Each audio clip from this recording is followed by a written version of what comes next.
오순절날이 이미 이름에 그들이 다 같이 한 곳에 모였더니 호련히 하늘로부터 급하고 강한 바람 같은 소리가 있어 그들이 앉은 온 집에 가득하며 마치 불의 혀처럼 갈라지는 것들이 그들에게 보여 각 사람 위에 하나씩 임하여 있더니 그들이 다 성령의 충만함을 받고 성령이 말하게 하심을 따라 다른 언어들로 말하기를 시작하니라.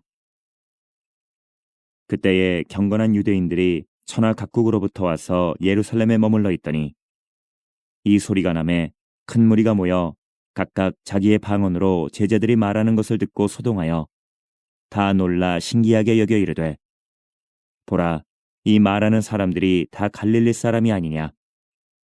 우리가 우리 각 사람이 난 곳 방언으로 듣게 되는 것이 어찌 됨이냐? 두세 사람이 모인 곳에 함께한다고 약속하시고 이곳에 우리 가운데 임재하시는 예수님을 찬양합니다. 예수 그리스도의 은혜와 진리가 여러분의 심령과 여러분의 삶의 자리에 더욱더 충만하실 수 있기를 바랍니다. 저는 오늘 꼭 경험해야 할 것이라는 제목으로 하나님의 말씀을 전하도록 하겠습니다. 한 7, 8년 전부터 시작된 그 열풍이 있는데 그것은 바로 버킷리스트 작성하는 것입니다. 버킷리스트 작성하는 이러한 열풍은 아직도 사그라들지 않고 그렇게 버킷리스트를 작성하는 것을 코치해주는 그러한 모임들도 많이 있습니다. 이 버킷리스트는 자신이 죽기 전에 꼭 하고 싶은 일이나 그리고 꼭 해야 할 일들을 적어놓은 종이 한 장을 말하는 거죠. 뭐 2장이 될 수도 있고요. 자기가 가고 싶은 곳, 또 하고 싶고 또 해야 할 일들, 또 꼭 죽기 전에 먹고 싶은 음식들, 그런 것들을 그 종이에 적어놓고 하나씩 하나씩 실천하는 것입니다. 또 지금도 이제 그렇게 먹고 싶었고 또 가고 싶었던 장소에 이제 사진을 찍고 올리는 모습들을 이제 보게 됩니다. 저는 그 모습을 보면서 묻습니다. 정말 죽기 전에 꼭 하고 싶은 일이 그 일일까? 진짜로 이 세상 떠나기 전에 꼭 해야 할 일이 이 지구 구석구석 구경하는 것, 이 지구상에서 만드는 음식 꼭 먹어보는 것, 그것이 정말 죽기 전에 꼭 해야 할 일일까? 저는 저 자신에게 질문을 던집니다. 하나님을 믿고 주 예수 그리스도를 구주로 영접한 성도는 죽기 전에, 아니 교회에 다니는 그 순간부터 꼭 경험해야 할 것이 있는데 그것은 바로 성령 충만입니다. 성도님은 성령 충만함을 사모하시고 하나님 앞에 간구하여 반드시 성령 체험을 하셔야 할 줄로 믿습니다. 온 우주가 혼돈과 흑암의 깊음 위 속에 있을 때 창세기에 보니까 성령 하나님께서 운행하셨더라 그랬습니다. 근데 이 운행이라고 하는 이 단어는 닭이 달걀을 품는, 그 품어준다라고 하는 뜻이 있는 것입니다.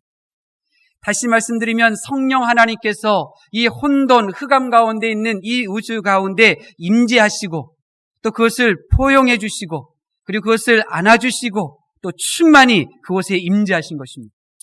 성령 하나님이 아무 쓰잘데기 없는 이 온 우주를 그냥 임재하시고 품어주신 상태 속에서 하나님께서 말씀하셨더니 이 쓰잘데기 없는 이 어둠 가운데 있는 이 온 우주가 빛 가운데로 생명력이 넘치는 새로운 우주로 창조된 것입니다. 나의 삶 속에는 어둠이 있습니다. 나의 인생에 그늘이 있습니다.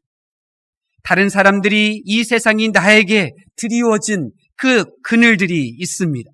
그 어둠의 깊이가 한도 없고 죽음의 그 깊이는 우리가 설명할 수조차 없을 정도입니다. 그러나 성령님이 이런 어둠 가운데 휩싸여 있는 나를 품어주시면 나의 인생의 어둠은 사라지고 빛으로 충만하게 되는 것입니다. 나의 인생에 혼돈이 있습니다. 나의 생각 가운데 혼돈이 있고 나의 말 가운데도 혼돈이 있습니다. 모릅니다. 그러나 다른 사람은 그 말에 어폐가 있다는 걸 알죠. 말에 모순이 있다는 것을 알죠. 그러나 그 혼돈 가운데 있으면서도 그것이 정상인 것처럼 살아갑니다. 그러나 그러한 나를 성령 하나님께서 품어주시면 모든 것이 질서가 정해지게 되고 또 갈 바를 알지 못하고 열심히 생활하던 내가 그렇게 방향이 정해지고 단순한 삶을 살아갈 수가 있게 되는 것입니다. 보고 듣고 생각하고 말하고 행동하는 모든 것들이 죄악투성이던 이 나이지만 이러한 나를 성령 하나님께서 품어주시면 나는 완전히 새로운 존재로 바뀌어지게 되죠. 이 세상은 내가 나도 모르는 내 속에 있는 악을 끄집어냅니다. 이 세상은 내게 이렇게 악함이 있었는가? 나 자신도 놀랄 정도의 그 악함을 그렇게 끄집어내어 악인으로 만들죠. 그러나 성령님은 내 안에 이런 선함이 있었어? 나도 깜짝 놀랄 정도의 나의 이 선함을 내 속에서 끄집어내시는 것입니다. 이 세상은 끊임없이 나를 내 속에 있는 내가 알지 못하는 악을 끄집어내어 죄인의 길로 악인의 길로 걸어가게 하지만 성령 하나님이 내게 임하시면 내 안에 선인 줄 알면서도 행하지 못했던 내가, 그리고 선인 줄도 몰랐던 내가 그 일을 행하는 선인으로 변화되는 역사가 일어나게 되는 것입니다. 잘 되던 일들은 더 잘 되고요, 안 되던 일들은 술술술 풀려지는 역사가 일어나게 되는 것입니다. 오늘은 성령 강림 주일입니다. 성령 하나님께서 이 인간의 역사 가운데 들어오셨습니다. 성령 하나님께서 인간의 역사 가운데 들어오셔서 하나님의 임재를 사모하고 기도하던 그 현장에 나타나셔서 지금까지 없었던 새로운 피조물로 새로운 사람을 만들어주시고, 그리고 지금까지 존재하지 않았던 교회를 성령 하나님께서 세우신 것입니다. 그렇기 때문에 우리들은 꼭 성령을 체험해야만 하는 것입니다. 하나님과 예수님은 우리의 의지와는 상관없이 이 우주를 창조하셨습니다. 예수님은 우리의 의지와는 상관없이 우리를 구원해 주셨습니다. 그러나 성령님은 그렇지 않습니다. 성령님은 내가 사모하고, 성령님은 내가 구할 때 나의 가운데 임재하여 주시고 나의 존재를 새롭게 변화시키시며 그리고 나의 모든 행하는 일들을 도와주시는 것입니다. 그러므로 꼭 성령 충만함을 사모하시고 성령 충만하실 수 있기를 바랍니다. 쉽게 낭망하던 이 약하디 약한 내가 견뎌내는, 견딜 줄 아는 강한 자가 될 것입니다. 가만히 있기만 해도 피곤하고 힘들었던 내가, 달려가도 뛰어가도 내가 내 직장의 일을 하고 가정의 일을 도와주고 교회의 일을 하여도 피곤치 않도록 새 힘을 주실 줄로 믿습니다. 방향을 잃은 내가 열심히 살았지만 하나님께서 하나님의 보좌를 나의 방향, 나의 표대로 삼게 하시고 그 표대를 향하여 달려나갈 수 있도록 힘을 더하여 주실 줄로 믿습니다. 반드시 성령 체험해야 되는데, 그러면 최초의 성령 체험한 이 초대교회 성도들, 그들은 도대체 어떻게 성령 체험을 하였을까? 우리 1절 말씀을 보겠습니다. 사도행전 2장 1절 말씀 봉독합니다. 시작. 오순절 날이 이미 이름에 한 곳에 모였더니 아멘. 여기에 모인 사람들은 500명이어야 합니다. 예수님께서는 500명의 사람을 초청하시고 500명이 보는 앞에서 하늘로 승천하셨습니다. 그리고 승천하시기 전에 이 500명의 사람들에게 당부하시기를 너희는 예루살렘을 떠나지 말고 내가 너희에게 보낼 성령님을 기다리라고 당부해 주셨습니다. 그런데 지금 1절에 모여있는 이 사람들은 120명입니다. 500명 가운데 120명만 모인 이유가 무엇일까? 380명이나 되는 사람들이 하는 말에 귀를 기울이지 않았기 때문입니다. 예수님이 승천하신 후에 이 500명의 사람들이 예외 없이 들었던 말이 있습니다. 베드로는 주님을 3번이나 부인했는데 그는 자격이 없다. 그런 사람을 사도라고 부를 수도 없고 사도라고 인정할 수도 없다. 이런 소리를 베드로도 들었고 나머지 499명도 들었습니다. 또 다른 소리도 들었습니다. 예수님 어머니나 형제들이 한 일이 뭔가? 우리가 열심히 예수님을 따라다녔고 예수님을 위하여 희생했을 때 그들은 어디에 있었는가? 우리는 그들과 함께 할 수 없다. 이런 소리를 한 명도 예외 없이 500명이 다 들었습니다. 그리고 그런 소리를 들은 380명은 예루살렘에 모이지 않았고 그런 소리를 들었음에도 120명은 모였는데 누구에게 성령 하나님께서 임재하셨느냐? 이런저런 소리가 들려도 오직 예수님이 내게 당부하신 말씀. 사람들이 이런저런 소리 하여도, 내 주변에 있는 사람들이 이런저런 부족한 모습들이 보여도, 나의 마음에 성이 안 차도 오직 예수님이 내게 당부하신 그 말씀 의지하여 모인 성도들 가운데 성령 하나님께서 임재하신 것입니다. 그러므로 성도들의 모임에 참석하기 싫어하는 소리들이 여러분의 주변에서, 아니 여러분의 마음속에서도 들려올 때가 있을 터인데 귀를 막으십시오. 귀를 막으셔야 합니다. 철로역정에 나오는 기독교가 예수 복음을 듣게 되고 그가 살고 있었던 장차 마갈 장망성을 떠날 때에 그를 식구들이 붙잡았고 마을 사람들이 붙잡았는데 그는 귀를 막고 그 장망성을 떠났습니다. 귀를 막고 듣지 않았습니다. 여러분도 귀를 막으셔야 합니다. 기도원과 함께 전쟁에 나설 3만 2천 명이 모였을 때 2만 2천 명은 즉시 기도원을 떠났습니다. 그들은 이런 소리를 들었죠. 너 두렵지 않니? 너 두렵지 않니? 너 죽을 수 있어. 너 죽으면 너의 자녀들은 어떻게 될 거야? 이런저런 소리에 귀를 기울이자 마음이 두려웠고 무서웠습니다. 그리고 무섭고 두려움에 떠는 자를 기도원은 떠나 보냈습니다. 1만 명 가운데서도 9,700명이 기도원을 떠났습니다. 왜요? 목말랐을 때, 물가로 인도함 받았을 때, 체면이고 군사고 무슨 문제가 있어, 목마름을 빨리 해결하면 좋지, 먼저 물을 마시는 것이 장땡이야, 이런 소리에 귀를 기울인 9,700명은 자경미달로 그 자리를 떠나야만 했습니다. 그래서 나라를 구하는 영광스러운 자리에는 3만 2천 명 가운데 300명이 남아 그 영광을 맛보았던 것입니다.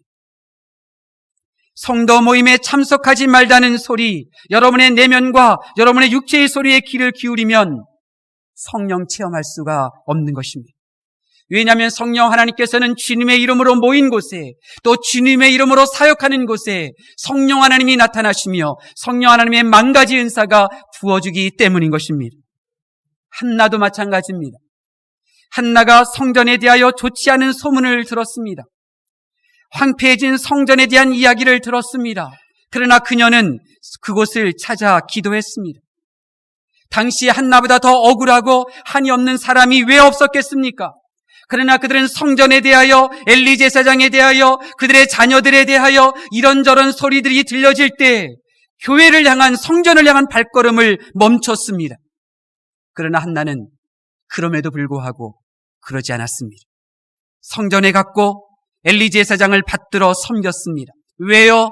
교회의 주인은 사람이 아니라 하나님이심을, 교회는 사람의 눈길 의식하여 다니는 것이 아니라 하나님의 눈길을 의식하며 다니는 것임을 한나는 믿고 있었기 때문입니다. 사람을 보면 우리는 교회의 발걸음을 멈출 수밖에 없습니다. 하나님을 바라보실 때 우리는 사람의 모습이 보이고 이런저런 소리가 들려도 교회를 향한 발걸음을 멈추지 않는 것입니다. 이것이 하나님이 기뻐하는 신앙입니다. 하나님이 기뻐하는 신앙은 사람 보고 교회 사랑 멈추는 것 아닙니다. 그럼에도 불구하고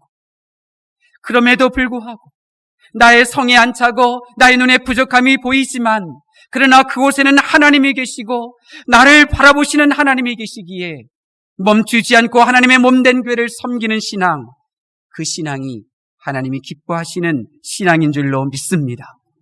그렇기 때문에 하나님 때문에 섬긴다라고 하는 신앙을 가진 사람은 꾸준히 겸손할 수 있습니다. 하나님 때문에 내가 섬긴다라는 신앙을 가진 사람은 믿고 따라주고 협력할 줄 압니다. 그러므로 사랑하는 성도 여러분, 교회의 모임을 약하게 만드는 소리의 귀를 막으십시오. 교회의 일에 힘들고 지치고 교회 일에 뒤로 물러서려고 하는 소리에 여러분의 귀를 막으십시오. 교회를 위한 것이 여러분 자신을 위한 것임을 믿으실 수 있기를 바랍니다. 그가 무슨 사도냐? 나는 그를 사도라고 부를 수 없다. 2000년 전에 외쳤던, 2000년 전에 들려졌던 그 소리가 지금도 들리고 있다는 사실을 여러분 아십니까? 그 사람이 무슨 집사야? 그 사람이 무슨 집 장로야? 그가 무슨 목사야?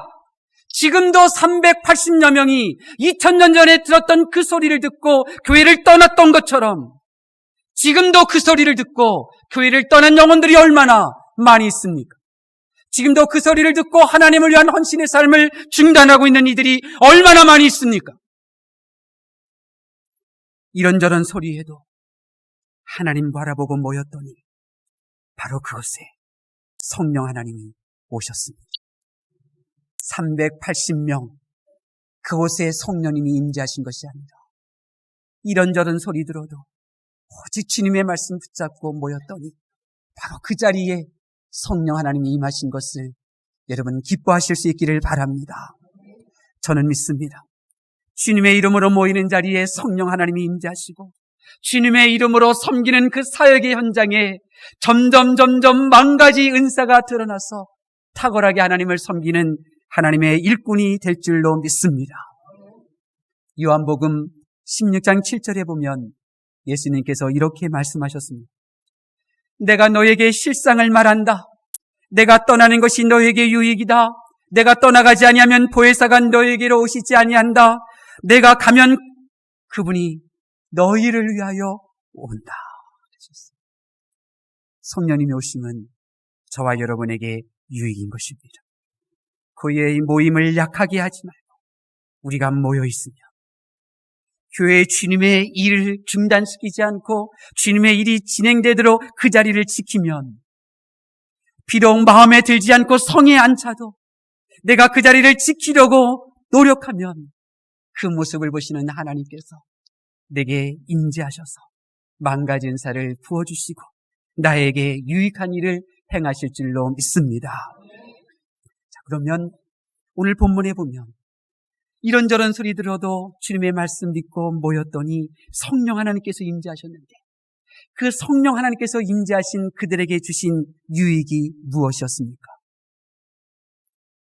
오늘 본문에 보면 성령 체험을 한 제자들이 숨어있던 진문을 박차고 나가 예루살렘 거리에서 예수님에 대해서 이야기하고 있습니다. 여러분, 도대체 그들에게 무슨 변화가 일어났던 것일까요? 외국어 하게 되었다고 자랑하고 싶어서 들뜬 마음으로 그렇게 사람 만나러 나간 것은 아니지 않습니까? 도대체 숨어있던 이들이 아무도 발견하지 못하도록 숨어있던 이들이 거리로 뛰쳐나갔던 이유가 무엇입니까? 성령 받았더니 많은 유익이 있었는데 그 중에 하나는 자족할 줄 아는 사람으로 변화되었기 때문입니다. 예수님과 함께 죽기를 무서워하여 도망쳤던 그들, 왜 그랬을까? 그들은 아직 누릴 것을 누리지 못했다는 생각을 했기 때문입니다. 예수님과 함께 지금 당장 죽기에는 지금까지 나의 삶이 이루어놓은 것이 없고 누린 것이 없고 할 일이 너무 많기 때문에 지금 내가 죽을 수 없다. 이 마음 때문에 도망친 것인 줄 여러분 아시기를 바랍니다. 아직 가보고 싶은 곳이 많아서 숨었던 거예요. 지금 본 것으로는 만족할 수가 없었어요. 꼭 느껴보고 싶은 감정이 있었어요. 지금까지 느껴본 것으로는 부족했던 거예요. 그래서 죽으면 안 되는 거죠. 경험해보고 싶고 하고 싶은 일들이 많아요. 더 해야 돼요. 그러니 지금 죽을 수 없는 거예요. 지금 내놓을 수 없는 거예요. 가지고 싶고 더 소유하고 싶어요. 내가 이만큼 가진 것으로는 만족할 수 없어요. 그러니 지금 내놓을 수가 없는 거죠. 죽을 수도 없는 거죠. 그래서 숨어 있었던 것 아니겠습니까? 그런데 성령 체험을 하니까 만족을 모르던 마음이 이제는 자족하는 마음으로 변화된 거예요. 지금 죽어도 만족스럽다. 내 생전에 예수님을 만났고 내 생전에 성령 하나님 체험하였으니 나는 이제 됐다. 나는 이만큼 살았으니 만족한다. 이 세상에 왔다가 살고 간 것만 해도 은혜인데 젖꼭지 물어보지 못하고 죽은 아이에 비하면 나는 장수한 것 아니냐. 나는 이만큼 사는 것 족하다. 자족하는 마음이 있었기에 그들은 길거리로 나선 것입니다. 죽을 수도 있는. 나는 가보지 못한 곳도 많다. 그러나 지금까지 본 것만으로도 만족하련다. 그래서 숨었던 집에서 나와 예수 그리스도의 복음을 전하고 있는 것입니다. 사랑하는 성도 여러분, 결코 하나님 한 분만으로 만족할 수 없다면 우리는 결코 그분을 위한 삶을 살아갈 수가 없습니다. 그렇기 때문에 성도는 반드시 성령 하나님을 체험하셔야 합니다. 그래야 탐욕이 가득한 나의 마음이 자족하는 마음으로 바뀔 수가 있습니다. 만족할 줄 모르고 채우려고 하는 이 고달픈 인생이 이제 비로소 이제 족하구나 참된 쉼을 누릴 수가 있는 것입니다. 누리지 않아도 가본 곳이 없어도 자족할 수 있는 것입니다. 바울 사도는 성령님을 체험했습니다.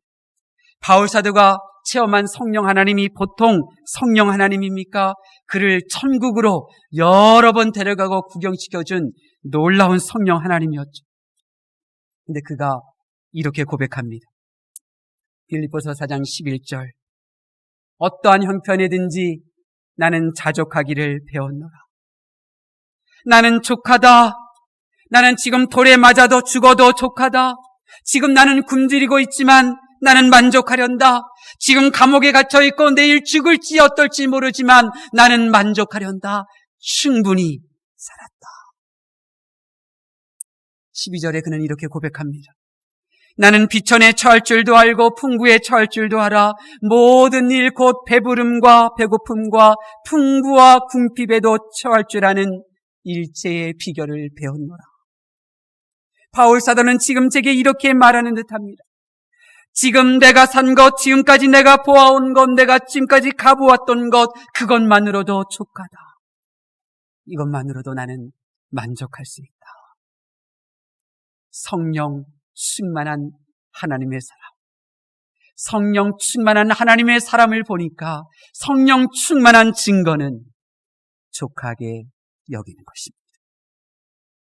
이 정도면 족하니 됐다. 내가 나누어 주련다. 이것만으로 족하니 됐다. 하나님의 것은 하나님께 드리련다. 족하게 여기는 마음.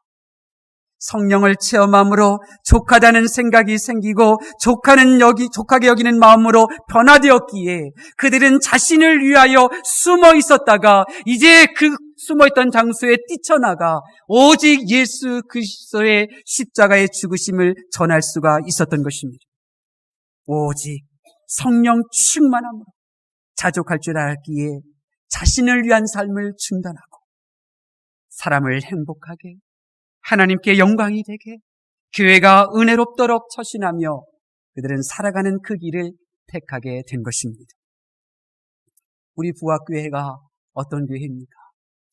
우리 부학교회는 오직 예수, 또 예수 중심 교회입니다. 예수님 중심으로 모이게 힘쓰는 교회입니다.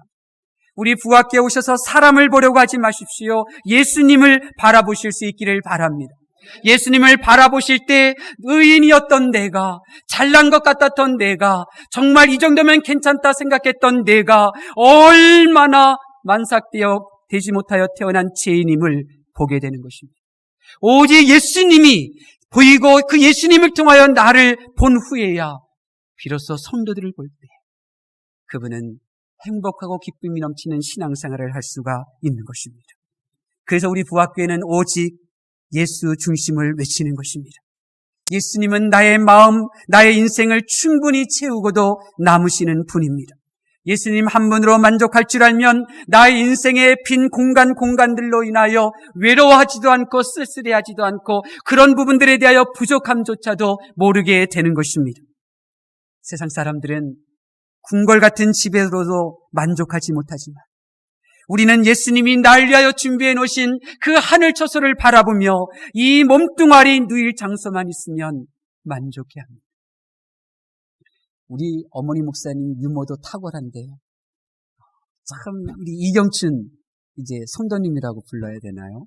네, 우리 이경춘 성도님이 이런 말 하더라고요. 우리 집은요 살아서 숨을 쉬는 집이에요. 그래서 이게 무슨 말인가 하더니 이해를 못했는데 그 다음에 하시는 말씀이 찬바람이 숭숭 들어오는 집이에요. 그래서 유머 감각이 탁월하더라고요. 네, 그래도 족하게 여기시더라고요. 만족하게 여기시더라고요. 집 주인조차도 사는 모습을 보고 만족해하더라고요. 이것이 바로 하나님을 믿는 성도의 모습인 것입니다. 세상 사람들은 더 새로운 것을 찾습니다. 세상 사람들은 더 새로운 경험을 누리려고 하고 최고의 느낌을 가져보려고 하지만 우리는 오직 예수님 한 분만으로 만족할 줄 알죠. 그래서 국수 한 그릇, 김치 한 조각, 질 먹는 이 점심 하나에도 120가지가 넘는 반찬이 차려진 뷔페 앞에 섰을 때의 그 미소보다도 더 환한 미소로 국수를 먹고 김치 한 조각을 입에 넣는 것 아니겠습니까? 이것이 바로 내 안에 예수님이 계신 증거인 것입니다. 오직 예수님 한 분으로 만족할 줄 알면 내 몸에 걸친 그 10년이 넘는 옷을 입을 때에도 행복할 수 있고 미소 지을 수 있는 것입니다. 우리 부학교에 오신 여러분, 꼭 예수님을 만나실 수 있기를 바랍니다. 꼭 우리 부학교에서 예수님 만나서 괜찮아, 이 정도면 좋게 자족할 줄 아는 그 참된 안식, 그 자유함, 그 기쁨, 그 평안을 누리실 수 있기를 바랍니다. 사랑하는 성도 여러분, 저는 기도합니다. 오늘 이 자리 가운데 성령 하나님께서 임재하시고 운행하시고 여러분 가운데 충만하게 채워주실 것입니다. 오늘 본문에 보면 마가의 다락방에 모였던 제자들에게 하늘에서 강하고 급한 바람 같은 소리가 임했습니다. 하늘로부터 급하게 임한 강한 바람 앞에 무너지지 않는 건축물은 없습니다. 급하고 강하게 부는 바람 앞에 두 다리 땅에 붙이고 당당하게 서 있을 사람은 한 명도 없습니다. 강하게 성령처럼 임한 그 바람은 나의 생각들, 나의 고집들, 내 마음의 육체의 경영들을 무너뜨리는 것입니다. 죄에 물들여 세워진 내 겉사람을 완전히 무너뜨리는 것입니다. 그리고 마가의 다락방에 모여있던 제자들에게 불의 혀처럼 갈라지는 것들이 각자에게 임했습니다. 불은 태우는 것입니다. 우리가 성령의 바람으로 인하여 잘못된 육체의 삶들이 무너지고 그리고 그 무너진 쓰레기와 같은 것들을 성령 하나님의 불로 임재하여 주셔서 흔적도 없이 태워주시는 것입니다. 다시는 육의 일들이 생각나지 않도록, 다시는 육의 일들이 그리워지지 않도록, 다시는 육의 일들이 그렇게 나의 마음을 빼앗아가지 못하도록 육의 사람을 불태워 버리시는 것입니다. 그리고 비둘기와 같은 성령 하나님이 그 다음에 임하시는 것입니다. 제가 어느 겨울날 이 보일러실 이 문을 딱 열었을 때 깜짝 놀랐어요. 나무 막대기들이 전선줄이 이렇게 바닥에 있더라고요. 이것이 어떻게 들어왔을까? 신기하다. 그리고 문 닫았고요.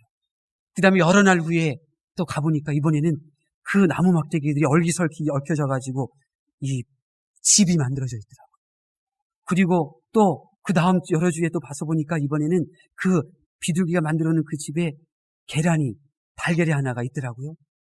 그리고 또 열흘 정도 지나니까 또 여러 날 지나서 보니까 이번에는 새끼가 있는 거예요. 제가 그것을 보고 야, 비둘기와 같지만은 성령님이 바로 이 일을 행하시는구나 깨달았어요. 비둘기와 같은 성령 하나님 우리에게 임재하시면 하나님의 말씀의 막대기가 내 안에서 이리저리 얽히설키해서 집을 만들어 주셔서 그곳에 성령 하나님께서 임재해 주시는 것입니다. 지금 이 마가의 다락방에 모였던 사람들이 바로 이와 같은 은혜를 경험한 것입니다. 이런 성령의 충만함을 경험하여 그리가 예수 그리스도를 증거하게 된 것입니다. 여러분도 이곳으로 보이지 못하게 하는 여러 소리를 들었지만 지금 이 자리에 모여 있으니 성령 하나님께서 여러분에게 임재하시되 충만하게 임재해 주실 줄로 믿습니다. 오늘도 오시고 어제도 오시고 계속해서 쉬지도 않고 주무시지도 않고 나의 생각을 감독하시고 나의 발길을 지켜보시는 우리 아버지 하나님, 이 우주 만물을 창조하시고 붙드시고 통치하시는 아버지 하나님, 공중권세 잡은 악마의 손길에서 저희들을 보호하시고 지켜주시는 우리 아버지 하나님께서 예수 그리스도께서 기도하신 그 기도를 들으시사 저와 여러분에게 꼭 유익하고 필요한 성령 하나님을 보내주실 줄로 믿습니다. 그 성령 하나님으로 인하여 참 만족할 줄 모르고 자족할 줄 모르던 나의 마음이, 나의 생각이, 나의 언어가 바뀌어지게 될 줄로 믿습니다. 내게 분에 넘치는 사람을 배우자로 주셨구나. 배우자의 단점도 보이지 않고 보이는 단점도 사랑스러워 보이도록 성령님께서 나의 마음을 바꾸어 주실 것입니다. 내게 분에 넘치는 성도를 주셨구나. 내게 분에 넘치는 교회를 주셨구나. 족하게 여기는 그 자족하는 그 마음이 지친 여러분의 믿음을 다시 일으켜 세워주시고 물과 같이 쓰러져 있던 여러분의 연약한 무릎을 다시 강건케 하여 주셔서 하나님을 위하여 헌신하는 자로 새롭게 해주실 줄로 믿습니다. 이만하면 족한데, 이것으로 충분한데, 이제 됐다. 이런 마음이 있는데 어찌 세상 사람들이 손가락질하는 탐욕스러운 삶을 살 수 있겠습니까? 어찌 하나님의 시간을, 하나님의 물질을 도둑질하며 살아갈 수 있겠습니까?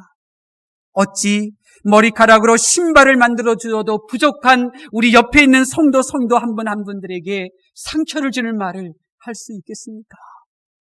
족한 마음을 가지고 살면 육신도 족하게 여길 수 있도록 성령 하나님께서 도와주실 줄로 믿습니다. 너희는 먼저 그의 나라와 그 일을 구하면 우리의 모든 필요한 것을 채워주신다고 주님이 약속해 주셨습니다. 이제 성령 하나님이 이끄시는 대로 자족하는 그런 삶을 살게 되면 우리가 구하지 아니하여도 우리의 모든 필요를 하나님께서 채워주실 줄로 믿습니다. 기도하겠습니다.